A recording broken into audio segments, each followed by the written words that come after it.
የተወደዳችሁና የተከበራችሁ የጣና ዴሊ ቤተሰቦች እንደምን ዋላችሁ? በያላችሁበት የዓለም ዳርቻ አክብሮታዊ ሰላምታችን ይድረስ እያልን ለግንቦት 5 ቀን 2018 ዓ.ም የመረጥናቸውን የጣና ዴሊ ዜናዎች ርዕሶቹን በማስቀደም እናስደምጣችኋለን።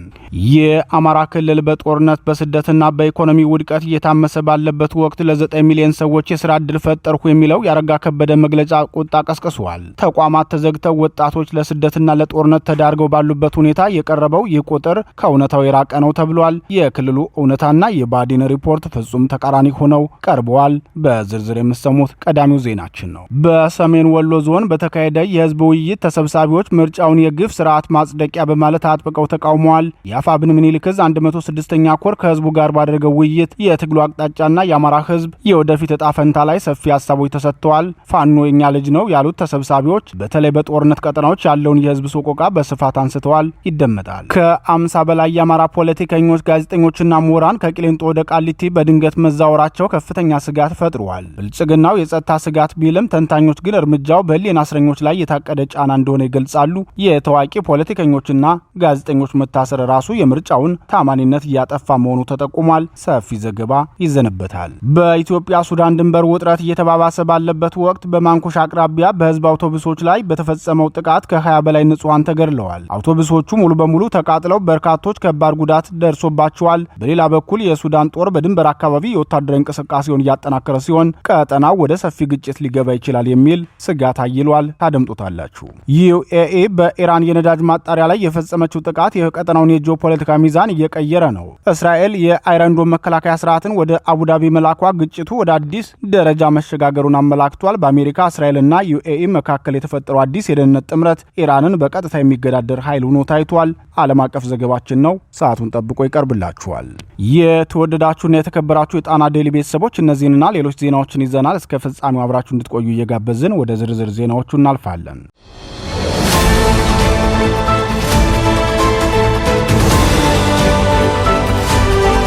የአረጋ ከበደ ቁጥር የአማራ ክልል ሰቆቃ ከህልውና ትግል እስከ መዋቅራዊ ውድመት በኦህዴድ ብልጽግና እቅድ በባዲን ብልጽግና አስፈጻሚነት ቀጥሏል።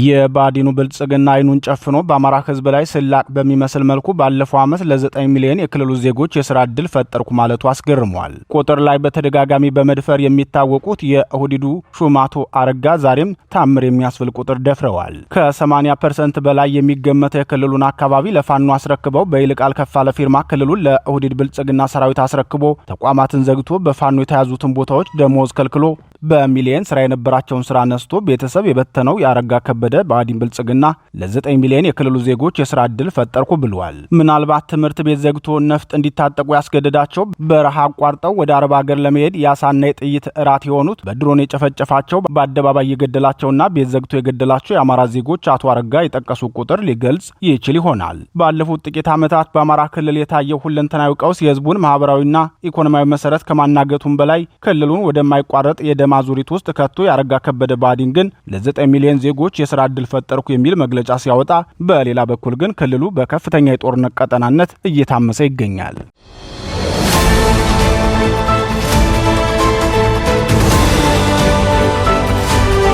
ለምርጫ ሰልፍ መውጣት ገዳይህን ትክክል ነበርታ እንደማለት ነው። ህዝብ ለምርጫ ሰልፍ መውጣት አማራን እየገደለና እየጨፈጨፈ ላለው የብልጽግናው ስርዓት ገዳይነት ትክክል ነው ብሎ እውቅና መስጠት ነው ሲሉ ነዋሪዎቹ ገልጸዋል። በበርካታ ጀብዶች የሚታወቀው የአፋብን ምኒልክ ዕዝ ከአውደ ውጊያ ጎን ለጎን ህዝብን በማንቃት የሚያከናውናቸውን ስራዎች በማጠናከር በወቅታዊ የአማራ ፋኖ የትግል ሁኔታ ላይ ከትግሉ ባለቤት ከሆነው ህዝብ ጋር ውይይት ማድረጉን ቀጥሏል። የአፋብን ምኒልክ ዕዝ 106ኛ ኮር በሰሜን ወሎ ደጋማ ቀጠና የህዝብ መድረክ በማዘጋጀትና ወቅታዊ የጠላት እንቅስቃሴን የማክሸፍ ዘመቻውን አጠናክሮ ቀጥሏል ሲል ኮሩ ገልጿል። ኮሩ በዳውንት ወረዳ ቀበሌ 14 ታላቅ ህዝባዊ መድረክ በማዘጋጀት በሺ የሚቆጠሩ ተሰብሳቢዎች መሳተፋቸውን አሳውቋል። የ106ኛ ኮር ከፍተኛ አመራሮች ከህዝቡ ጋር ጥልቅ ውይይት አድርገዋል ያለው ኮሩ ኦህዴድ ራሱን ብልጽግና እያለ የሚጠራ የአክራሪዎች ስብስብ ነው በማለት ገመናውን ማጋለጡን ገልጿል። እንዲሁም ስርዓቱ ያለውን ስር የሰደደ ጥልቅ አማራ ጠልነት በማብራራት አመርቂ የእርስ በርስ ውይይቶች መካሄዳቸውን ገልጿል። በውይይቱም የቀጣይ የትግሉ አቅጣጫዎችን በተመለከተ ከማህበረሰቡ የተለያዩ ምክር ሀሳቦች እና ጥቆማዎች መሰንዘራቸውን ገልጿል። በተለይም ጦርነቱ ከክልሉ የሚወጣበትን አቅጣጫ በተመለከተ ለፋኖ የቤት ስራ የሚሆኑ ሀሳቦች መቅረባቸው ተነግሯል። ምርጫን በተመለከተ መመረጥ ይቅርና ምርጫ እንዳለ ማሰብ እንኳን ገዳያችንን የአማራን ህዝብ መግደል ትክክል ነው ማለት ነው፣ መምረጥ ገዳይነትን እውቅና መስጠት ነው፣ በተጨፈጨፉ አማራዎች ላይ ግፍ መስራት ነው በማለት ምርጫውን አውግዘዋል። ኮሩ አክሎም የብልጽግናውን አማራ ጠል እርምጃ በተባበረ ክንድ መመከትና አጸፋዊ እርምጃ በመውሰድ ከምድር እንዲጠፋ ማድረግ፣ የአማራን ህዝብ የተከበረና የታፈረ አድርጎ ዘላቂ የሰላም ባለቤት እንዲሆን ከወዲሁ መስራት አለበት በማለት በተሰብሳቢዎች ዘንድ የመፍትሄ ሀሳቦች የቀረቡበት መድረክ እንደነበር ገልጿል። ይህ የህዝብ መድረክ በመጪው የአማራ ህዝብ ጣፈንታ ላይ ጥልቅና መሰረታዊ ውይይት የተደረገበት እንደነበር የገለጸው ኮሩ ተሰብሳቢዎቹን ፋኖ የኛው ልጅ ነው፣ ከኛው አብራክ የወጣ ወንድማችን ወይም ልጃችን ነው። የአማራ ፋኖ ለአማራ ህዝብ ያለውን ጥቅም ጠንቅቀን እናውቃለን። ፋኖ ነጻ ባላወጣቸው አካባቢዎች ያለውን የአማራ ህዝብ እንግልት፣ ግድያና ጭፍጨፋ እያየን ነው። ፋኖ በእኛ ቀጠና በመኖሩ እንደ ሰው እየኖርን ነው። የአማራ ህዝብ የስርዓቱን ክፋት በወለጋና በመተከል እንዲሁም በሌሎችም ቦታዎች አይቷል ሲሉ ተናግረዋል።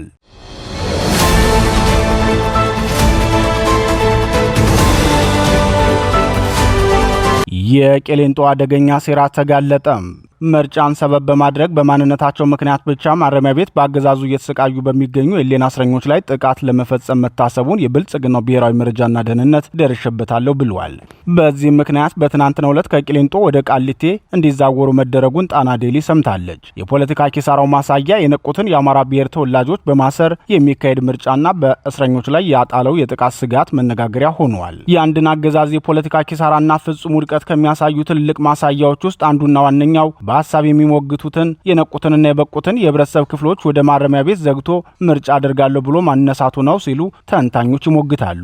በአሁኑ ወቅት በኢትዮጵያ ፖለቲካዊ ምህዳር ውስጥ በተጨባጭ እየታየ ያለውም ይኸው አሳዛኝ ሀቅ ነው። የብሔራዊ መረጃና ደህንነት አገልግሎት የጸጥታ ስጋት በሚል ሽፋን ያቀረበውን ሪፖርት ተከትሎ አገዛዙ በትናንትናው ዕለት ወደ 50 የሚጠጉ ከፍተኛ የአማራ ፖለቲከኞችን፣ የምክር ቤት አባላትን፣ ምሁራንንና ጋዜጠኞችን ከቂሊንጦ ማረሚያ ቤት ወደ ቃሊቲ በከፍተኛ ወታደራዊና የፌዴራል ፖሊስ ጥበቃ አዛውረዋል። ይህ ድንገተኛና ያለምንም ቅድመ ማስጠንቀቂያ የተደረገ ዝውውር የጥንቃቄ እርምጃ ሳይሆን በእስረኞቹ ደህንነትና ህይወት ላይ ከባድ አደጋ ሊደቅን መታሰቡን በግልጽ በአገዛዙ ስለታመነበት ነው ሲል መሰረት ሚዲያ ስማቸው እንዳይጠቀስ አንድ የማረሚያ ቤቱ ባልደረባ ዋቢ አድርጎ ያጋለጠው መረጃ ያመላክታል። የእነዚህን የህሊና እስረኞች ማንነት በጥልቀት ስንመለከት አብዛኞቹ የነቁ የበቁና ህዝባቸውን በቅንነት ሲያገለግሉ የነበሩ የአማራ ብሔር ተወላጆች መሆናቸውን ተመልክተናል።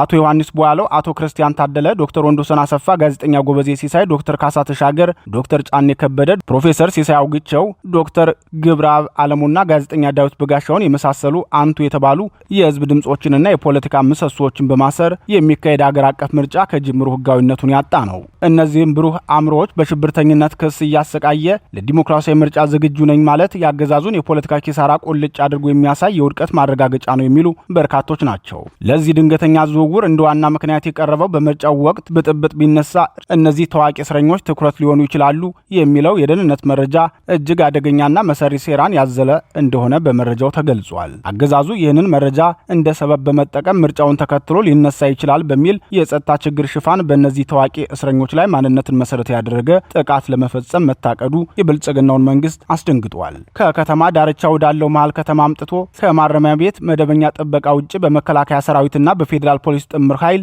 እጅግ ጥብቅ ቁጥጥር ስር እንዲሆኑ ተደርጓል። በአጠቃላይ የፖለቲካ ምህዳሩን አጥቦ የህዝብ እውነተኛ ወኪሎችን በጨለማ ቤት አስሮና አፍኖ ምርጫ ማካሄድ በራሱ የታሪክ ሙግት የሚያስነሳ ስህተት ነው ሲሉ በጉዳዩ ላይ የጠየቅናቸው የጣና ዴሊ ተንታኞች ይናገራሉ። ይህ ድርጊት አገዛዙ ያለበትን የፖለቲካ ውድቀት የሚያረጋግጥ ብቻ ሳይሆን ምርጫን ሰበብ አድርጎ በእስረኞቹ ላይ ሊፈጽም የታሰበውን አደገኛ ጥቃት ለህዝብ በግልጽ የሚያጋልጥ ነው። ይህ ያልተጠበቀ የእስረኞች ዝውውር ቤተሰቦችን በከፍተኛ ጭንቀት ውስጥ የከተተ ሲሆን የሚመለከታቸው አካላት ሁሉ በእነዚህ የህሊና እስረኞች ላይ የተጋረጠውን አደጋ በንቃት ሊከታተሉት ይገባል ተብሏል።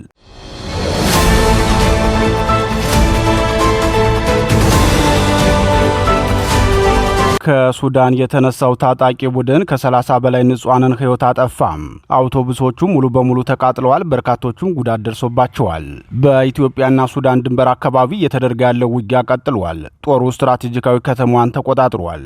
በራሳቸው የውስጥ እሳት የሚለበለቡ ሱዳንና ኢትዮጵያ አሁን ደግሞ በድንበር ላይ እርስ በርስ ለመናከስ ጥርሳቸውን እያፋጩ ይመስላል። የሱዳን ጦር ግስጋሴ በንጹሃን ላይ የተፈጸመው አሰቃቂ እልቂትና በአፍሪካ ቀንድ ላይ ዳግም የከፋ ስጋት አንዣቧል። የሱዳን መደበኛ ጦር ከፈጥኖ ደራሽ ኃይሉ እና ከሱዳን ህዝብ ነጻነት ንቅናቄ ሰሜን ታጣቂዎች ጋር ለቀናት የዘለቀ የሞሽረት ትንቅንቅ ካደረገ በኋላ በኢትዮጵያ ድንበር አቅራቢያ የምትገኘውን ስትራቴጂካዊቷን አልካይሊ ከተማን በድጋሚ በቁጥጥር ስር ውሏል። ይህ በሚያዝያ ወር አጋማሽ የተገኘው ወታደራዊ ድል በተለይም በብሉ ናይል ግዛት ለሚንቀሳቀሰው የሱዳን አራተኛ እግረኛ ክፍለ ጦር ትልቅ የሞራልና የስልት የበላይነትን ያቀዳጀ ሆኗል ነው የተባለው። ሆኖም በዚሁ የኩምሩክ ወረዳ በተካሄደው ከባድ ውጊያና የድሮን ጥቃት በርካታ ንጹሃን ህይወታቸውን ሲያጡ የጤና ተቋማትም ወድመዋል። ይህ በእንዲህ እንዳለ የዚህ ድንበር ተሻጋሪ ውጥረት ሰለባ የሆኑት ንጹሃን ኢትዮጵያውያን ናቸው።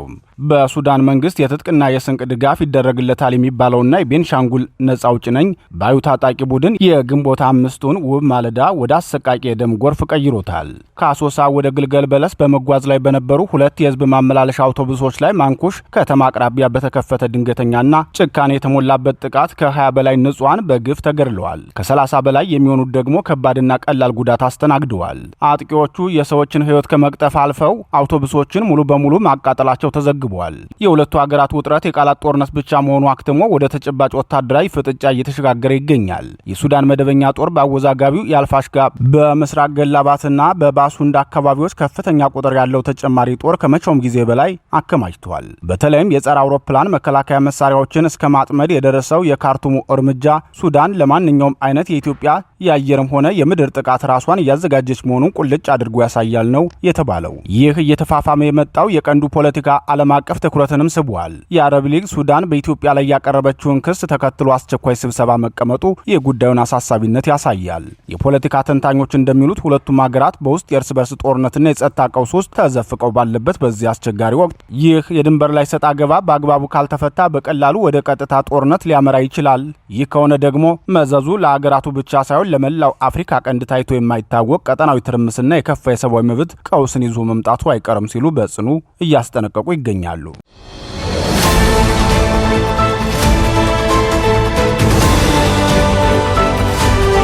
አረብ ኤሚሬቶች በግልጽ ጦርነት ውስጥ ገባችበት። የመካከለኛው ምስራቅ የጂኦፖለቲካ ትኩሳት አዲስ ምዕራፍ ላይ መድረሱን የሚያመላክቱ ክስተቶች እየተፈራረቁ ነው።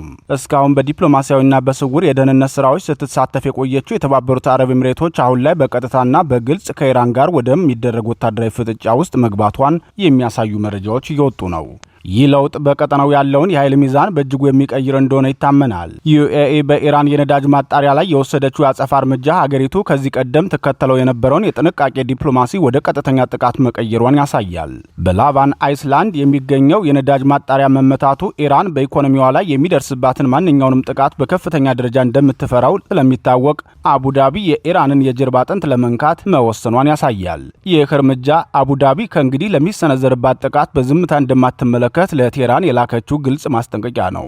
የአሜሪካው አምባሳደር ማይክ ሃኪቢ ይፋ እንዳደረጉት እስራኤል ዝነኛውን የአይረንዶም ሚሳኤል መከላከያ ባትሪዎችንና ባለሙያዎችን ወደ ዩኤኢ መላኳ አቡዳቢ ራሷን ለከፋ ጦርነት እያዘጋጀች መሆኗን ያረጋግጣል። ኢራን ከሌሎች የገልፍ ሀገራት በበለጠ በአቡዳቢ ላይ የምታደርሰው ጥቃት መብዛቱ ዩኤኢን ወደ እስራኤልና አሜሪካ የደህንነት ጥላ ስር ይበልጥ እንድትጠጋ አስገድዷታል።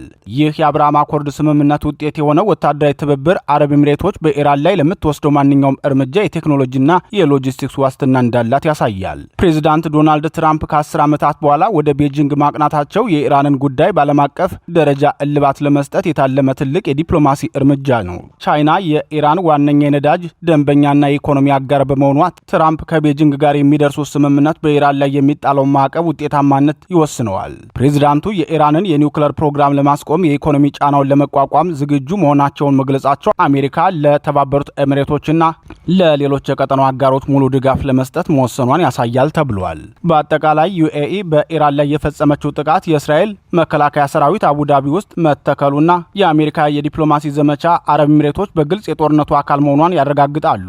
ኢራን በበኩሏ ትምህርት ለመስጠት ዝግጁ ነኝ በማለት የምታወጣው መግለጫ ቀጠናው ወደ ከፋ ግጭት ሊያመራ እንደሚችል ስጋት ፈጥሯል። ሆኖም የዩኤኢ ወደ ጦርነቱ በይፋ መግባት ኢራን በገልፍ ሀገራት ላይ የነበራትን የበላይነት ለመቀልበስ የተወሰደ ወሳኝ እርምጃ ተደርጎ ሊወሰድ ይችላል ሲሉ ተንታኞች እየተናገሩ ይገኛሉ።